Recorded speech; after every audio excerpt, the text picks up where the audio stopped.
All right, stocks continue their march higher, coming off of this low point, this kind of quasi-intermediate pullback that we've had, and now we've had three straight common gaps to the upside that haven't filled in, to the point now where we're about 4.5% off of that low point that we just hit last week when we finally hit the low point.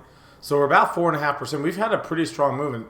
I saw a tweet that mentioned that there's only been one other time that we've gone as fast from a 2-month low point to within to all-time highs again. That is, I guess it's going to be 8 days this go around, and the previous record was 7.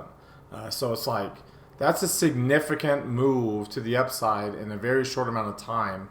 Again, coming off of a low point that wasn't too volatile, right? Usually the big drops that bring the VIX up higher tend to produce bigger bounces, but not the case this go around. We're getting a pretty decent sized bounce here to the upside in a very short amount of time, and it's not really fueled by high volatility. And we'll talk about that. We'll take a look. There is a few red flags from a volatility standpoint we'll take a look at, but there's a lot of really good indicators that suggest, at least in the short term, we have the beginnings of an intermediate rally. I mean, obviously we're about halfway to 10% already, but we've got the beginnings of a pretty decent move here on the S&P 500. So we'll break all that down.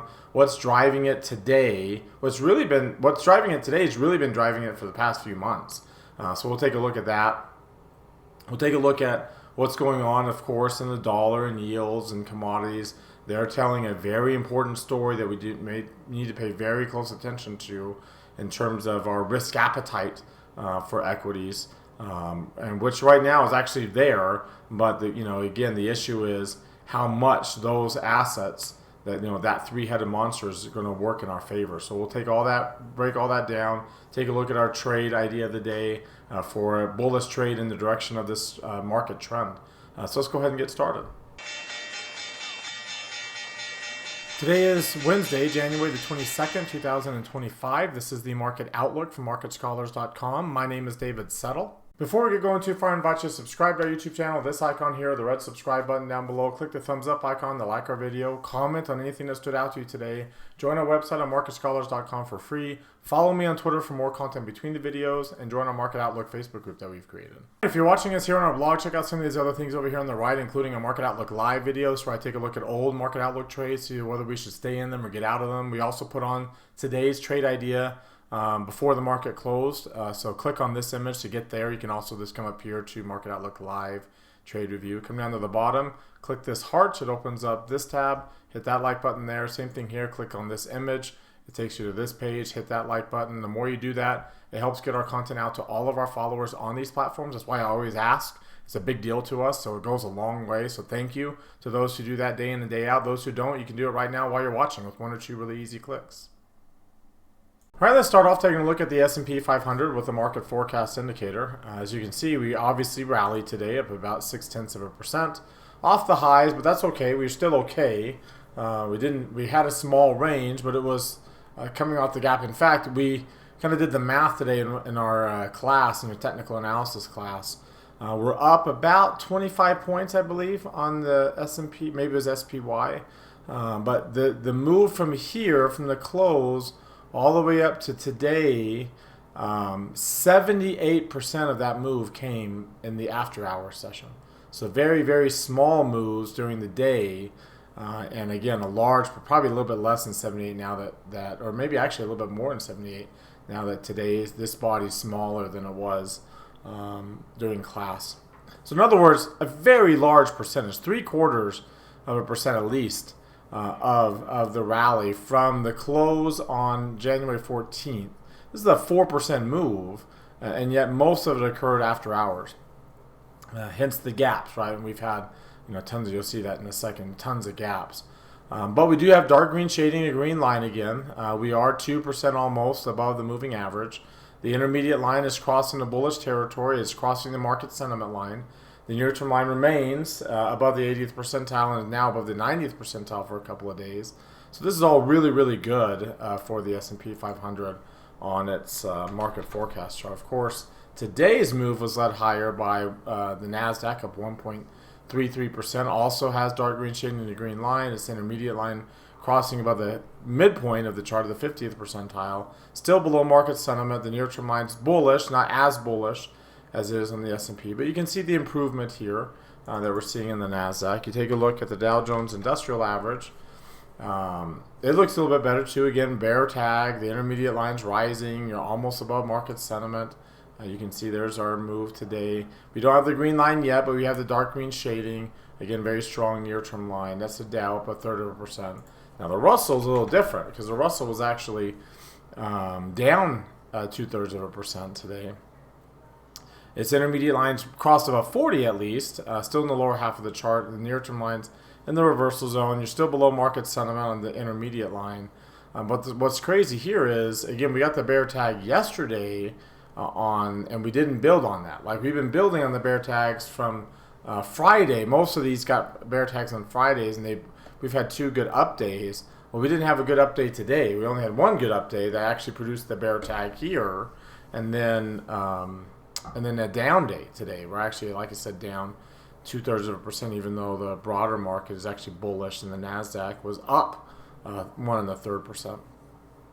So interesting move, and a little bit, again, remember those bear tags can either start new intermediate runs to the upside, or they can, just like these bull tags that act as bounces, bear tags can also bounce back down to the downside if we don't build on them relatively quickly. I think there's a good chance that we're starting a new intermediate run because the bear tag we got on the S&P, you can see we're clearly building on top of that, right? We've gone up 2 more days since, well above that high point, well above 1.5%, 1.25% there, above the 30-day moving average. Again, the intermediate line going to bullish levels. So that all looks really good. Just not really seeing that yet in the small cap index. The small cap index, again, it's so funny that everybody wants to talk about small caps being the index that will lead because of how underperforming it has been, and the large cap stocks have been doing so well, and they can't really, but the disparities in the sector weightings are so big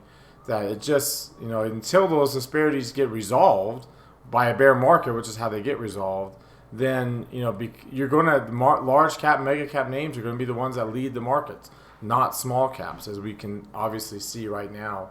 And the S&P is pretty much back to all-time highs, and the Russell's not even close yet to its, at least its 52-week high here. Let's take a look at the weekly chart, and you can see a nice, good weekly candle. Green arrow last week on the transition. We're back, strong bullish candle this week.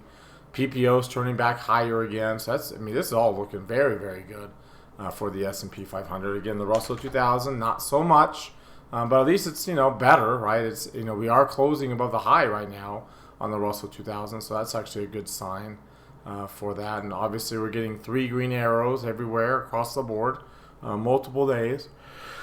Only 2 days for the Russell, but 3 days for everything else, and well above them. So it doesn't look like we're going to get a red arrow anytime soon, which is good, because the more days of 3 greens, the more likely we are to stick there. So in 3 days, it's probably getting to the level right now where it's likely to stick. When you look at the 2-line version of the S&P 500, we're obviously well above the 30, but now the 8 and 17 day are about to cross the 30. That's a good sign as well. The MACD and stochastics, you can see strongly bullish. Again, IWM looks a little different because again, we're above the 30-day. We're at the 30-day, but we're still holding the 50. We haven't crossed back above the 50 yet. MACD is positive. The 8's above the 17, but they're both still below the 30.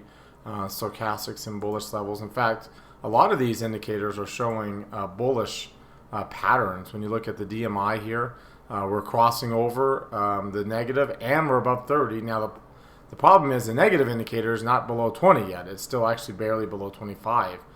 So that's a little bit of a problem. IWM is not that, it is got a bullish crossover, but again, you're not above 30 yet, and you're also just slightly below 25, and you're still in the ADX actually gone below 20. When you look at the RSI and the CCI, we have finally crossed above 60, which means that now we can say that we have a new bullish trend starting according to the RSI, right? There's also other factors, but that's confirmed with the CCI getting above 150. So that's a very, very good sign for the Russell 2000 to see that. The Ichimoku Cloud, remember we had lost the trend yesterday, so we still don't have a bullish trend. We never really had a bearish trend according to these trend quality indicators down here. But you have a slightly positive rate of change. You're above the cloud, the green line. You're above the blue line. The green line's about to cross above the blue line. Remember, we never did get a pink shading here. Now, IWM, again, does not look the same. We did get pink shading. We're still below the cloud. Still have a pretty negative rate of change. We don't have a bullish trend anymore. It's ended, but it was mature. So a much different scenario in the Russell 2000. When you look at the Bollinger Bands and the Keltner channel, you can see that we are in the upper quartile of the bandwidth. We're still, still kind of flirting. Like the bands are still inside the Keltner channels. We're not outside the Keltner channel yet. The momentum, though, has shifted positive. And we still have red dots, but we have shifted positive. So we have a chance that we can turn bullish here for a while, according to that indicator. You can see IWM is kind of the same thing. We are slightly in the upper quartile.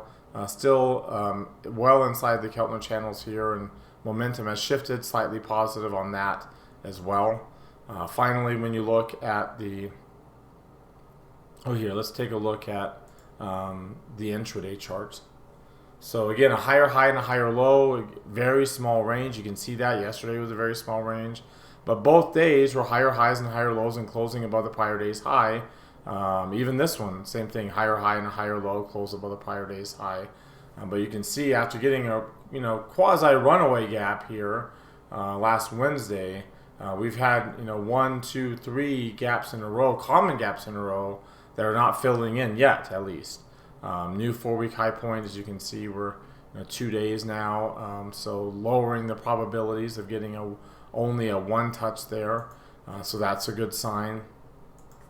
Again, IWM also, all the indexes have formed new 4-week high points as we are at the upper end of a relatively small range. The range is relatively small compared to where it's been. But that makes sense on a reversal, in this case from bullish to bearish, back to bullish again.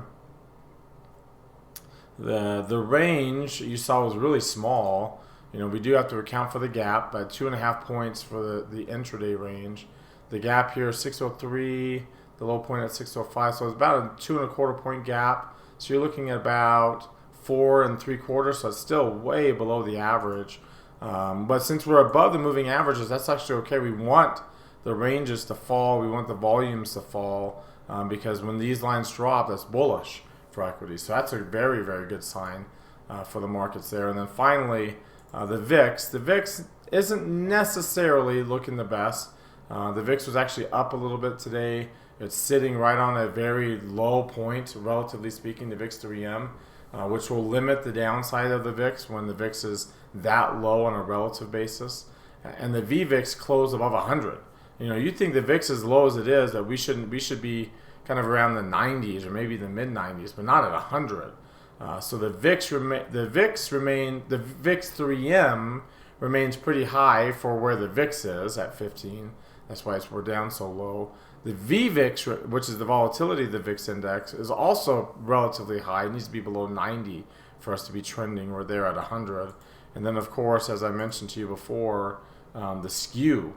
The skew was this, insanely high again today. Let's see if they've updated it. The skew here got to 170, 180 will be the skew for tomorrow. And you look at the skew here on this chart. As you can see, we hit 173, and now we're going to be at 179, close to 180, well up above. I mean, these are, remember, anything above 150, as you can see with my cursor, anything above 150 traditionally has been extreme, and we are now like in the 170s and the 180s. Like the market, like when you consider how strong VIX 3M is relative to the VIX, how high the VVIX is, and how high the skew is, it just goes to show that the market, it's obviously willing to be bullish because the VIX is at 15. Willing to be strong, like there's risk appetite out there. But there is a pretty strong level of risk aversion in the longer term and in terms of of bigger moves. So it's kind of like we'll take what we can get right now, but there is some uncertainty going forward past, like, say, the next 30 days, which is what the time frame that the VIX represents. All right, let's go ahead and take a look at what's driving this price action today. As you can see, over the past 3 months, it's really been a QQQ market. The IWM had a good beginning here in late November, early December of this 3-month period, this rolling 3-month period. But lately, by the end of the period, it's been the QQQ. QQQ was up 7%. The S&P is up 4%. International equities are down 3 to 6%, depending upon what part of the country, what part of the world that's in. The dollar remains pretty strongly, well, I wouldn't say strongly bullish, but positive, along with gold. Gold was negative, is now turned positive. Commodities were pretty negative. They have now turned positive. You can see bonds were slightly positive. They're still pretty negative, as you can see when you take a look at the 10-year. The dollar is kind of holding there at the 30-day moving average. When you take a look at the 10-year yield, it's also, as of right now, kind of holding around that 30-day moving average, below the 17-day, but still holding above the 30-day and up a couple basis points, still hovering around that 4.6% range. Again, it's going to be limited by the Fed funds rate. It's going to be limited as to how far up this can go. And same thing with the dollar. Like, the dollar and the yield will be kind of tied to each other. So it's sitting at the 30-day average as well. If I take a look at its market forecast chart, here's the market forecast chart for the dollar. You can see it's light pink shading, of course. We're sitting right there, right on the line. Not quite the yellow lines. We don't have the bull tag, but essentially it's, kind of like with this one. We didn't quite get a bull tag there, but essentially that's what a bull tag is. And the near-term line is down. It produced a bearish peak. We never did get here. Let me look at it over here on this chart instead, because I've maneuvered them around to see them a little bit better. So here's we did get a bearish near-term peak. We crossed above 40. Obviously, we only went up the 1 day. The momentum line was lower. It was not above 80. It ended up being a bearish peak, and now we're down, right? So we've crossed below 60, and with the momentum line down there, so like pretty decent odds of a bearish near-term low point. Not too bearish though, and you can see the momentum line, near-term line is below 20, but barely. Right now at 19, hovering around 19. So, we'll see what ends up happening with that, and it looks like there's an opportunity that the dollar might actually make a new leg higher. Again, remaining on this intermediate run that has been on since this bear tag back over here, and just bouncing up higher. Again, if that were to happen, along with the 10-year yield, if that were to happen here, you can see the intermediate line is just crossing, but your near-term line is rallying right now. It's not above 40, so I would not say this is day one yet. But if it, we'll see what happens tomorrow with that near-term line, because again, a move higher on yields and a move higher on the dollar, especially combined with with increased commodity prices, especially crude oil. Crude oil is down to 75 now on this little near-term decline that it has had. But again, there's going to be a near-term rally to the upside on all three of these things, and that's the three-headed monster that has hurt risk appetite in the past, especially in 2022, when all three of them moved higher. Right, yields moved higher, and the dollar moved higher, and so did crude oil. If I take a look here at how the rate cut odds, because that's going to have an impact on things, right? The rate cut odds are doing. Let's take a quick glance at those. The 3-month, remember, is the effective Fed funds rate, and we're sitting right in between 4.25 to 4.5. That's where we're at right now. So it hasn't moved, as the market is not anticipating a rate cut or a rate hike.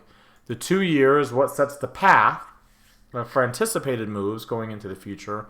It's also flat right now between 4.25 and 4.5. At the low end of that range, actually closer to 4.25, but still, so there's no path to a cut or a hike right now, according to the 2-year and the 3, and there isn't one there. And then you look at these yield spreads, between the 10-year and the 2-year, and the 10-year and the 3-month, and they all three appear to be kind of peaking, right? You can see it's peaking and moving lower there, and this one also peaking and potentially moving lower here. Again, those are about the same level too, 30 basis points there, 27 basis points there, as both, like I said, the 3-month and the 2-year are at the same levels, which they typically are when there is no path to a Fed move one way or the other. So that's going to impact these odds, right? These odds eventually will have, right now there's 0%, 0.5% chance that we'll get a hike next Wednesday. A week from today will be the next Fed meeting. The meeting after that, we're down to 24%. A month ago, we were at 48%. We're down to 24% chance that we'll get a rate cut, 0% chance of a rate hike in March. You go out to May, you're at a 40% chance, a little bit more than the 42% chance of a cut in May, right? So that's, again, a month ago, we were over 60%. Now we're just barely over 40%. And of course, in June, which is where I think we would get our first cut, if we do get a first cut, we're about the same odds, a little bit lower odds of a cut now, but just barely. We're at 28%. A month ago, we were at 34%. But keep in mind, like to get to 4.25%, which is this yellow line here, we were at 100% odds of that being the case back in October, even all the way to so when they started to change. Even here, this is for that June. So this is just one cut in 2025, right? I know this is back in 2024, but this would have been the market pricing in a cut at every meeting at the end of 2024, so November and December, and just one cut for 2025. The odds were 90 some odd percent, 95%, 94% odds back in October. And then it just started to really get lower and lower and lower to the tune now where it's only a 36% or 40 some odd percent chance that we're going to get just one cut in the first half of 2025. So again, while that has created some volatility with this little pullback that we've had, that's been a good thing. It was just a little, it was like a 4.3% drop. We didn't even get a 5%. It was a 4.3% drop. I think 4.32% on a close-to-close basis. And now we're up over 4.5% off of that low point that we had in the last week or so. We're already up halfway to a double-digit move off of this low point. Again, that's a good thing. The market likes not actually cutting rates. So the market likes having them on the table, but it prefers not to have to cut rates. It prefers to keep them just sitting there as a Fed put, but not needing them, right? As long as the market knows that the Fed is there and willing to act, that's all it needs. It doesn't, if it has to act, then that means something's wrong. Generally speaking, something's wrong. And of course, the main thing we kind of keep an eye on, and we're watching for this to update when it does get updated, the main thing to watch, the main thing that will force them to act is when money stops changing hands so fast, right? So that's called the velocity of money. One of the main things that the Fed looks at. So it hasn't been updated yet. You can see the last time it was updated in December 19th. So when this gets updated with the Q4 number, it would be an advanced number, but when it gets updated with the Q4 number, what's it going to look like from Q4, a year ago, right? And the further it gets to zero or even negative, then the Fed, that's recession. That's what happens. And when this goes negative, then that means that the actual index's ratio is turning over to the downside, and that's recessions. That's what happens during recessions, when money just stops changing hands. And the Fed offsets that by increasing the supply of money. And you can see how that supply of money has started to increase. This has been updated, not for December yet, but will be also. But both of these will be updated before the January meeting for December. But you can see so far in just the 2 months of October and November of this past year. So here's October, November. Those are two of the highest month-over-month figures. The one highest, and then probably the third or fourth highest of the past year. So again, the offset to a drop in velocity of money is an increase in the supply of money, and the Fed has increased the supply of money in the first 2 months of the Q4 to a pretty large degree. Over a couple of months here. I don't know if I can do a 2 month. No, can't do a 2-month. But 0.4% one. Well, I can do it this way. I can look at it here. So October and November. So if I go to November and bring up my little calculator here at 21,447.6 and divide that by where we were in September at 21,222.4, then yeah, we increased the supply of money in that 2-month time frame by 1%, right? So if I were to go quarterly, percent change, so a quarterly, kind of how this, how much we move on a quarterly basis. So Q2, we were less than 1%. Q3, we were less than 1%. We were already over 1%. The last time we were over 1% was in the first quarter of 2022, and we were coming down, right? The last time we went up, over 1% on a quarter-to-quarter basis was in the first quarter of 2019, coming off of that correction low of 2018. So again, that's that, and ultimately we had a big drop. Like, that's the response that the Fed has to a drop in the velocity of money, is to increase the supply of money. And this is the biggest quarterly increase of supply of money that we've had in just 2 months. So we don't know what December's looking like yet. But so far in just 2 months of the quarter, this is the biggest increase, quarter over quarter, in the money supply since the first quarter of 2022, when we were, in this case, it was falling to that level. So that's what the Fed's watching. So that's going to be the real key to whether or not they're actually going to cut rates. Again, that's when they would need to cut rates. And that's not a good thing, when they actually need to cut rates. But until then, like, the markets are doing great. As I mentioned, you can see the Qs now. That's having a small impact on breadth today, but very small, right? You can see we still have pretty decently positive breadth.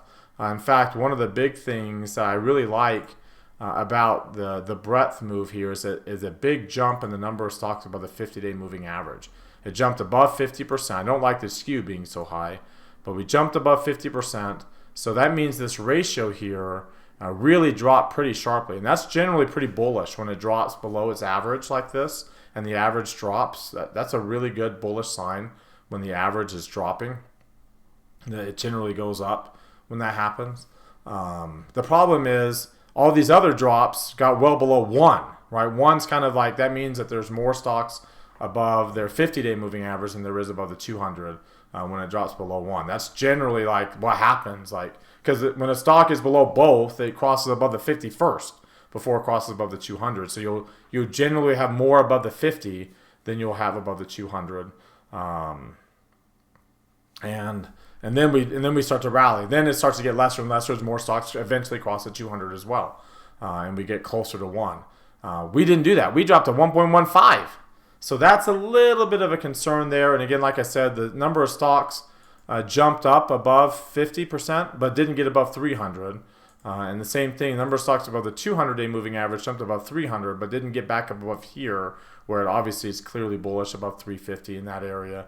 So improvement in breadth, but not a significant jump, right, where we want to see up to much higher levels. It says 188 right now.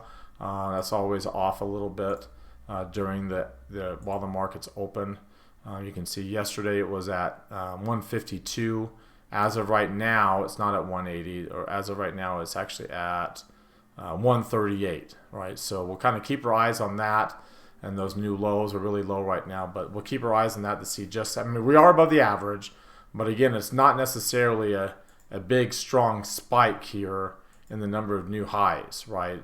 Getting above 200 plus, that's generally like you can see, getting above 200, where my cursor is, generally gets you going, right? Not getting above 200 is generally when you fail, but getting above 200 generally gets you going on these good, strong, bullish moves over here and over here as well. And that's not the case right now. We're kind of right at that 200 level. So the breadth is not as bad as it's been, but it's looking better. And the sector rotation is looking semi-better as well.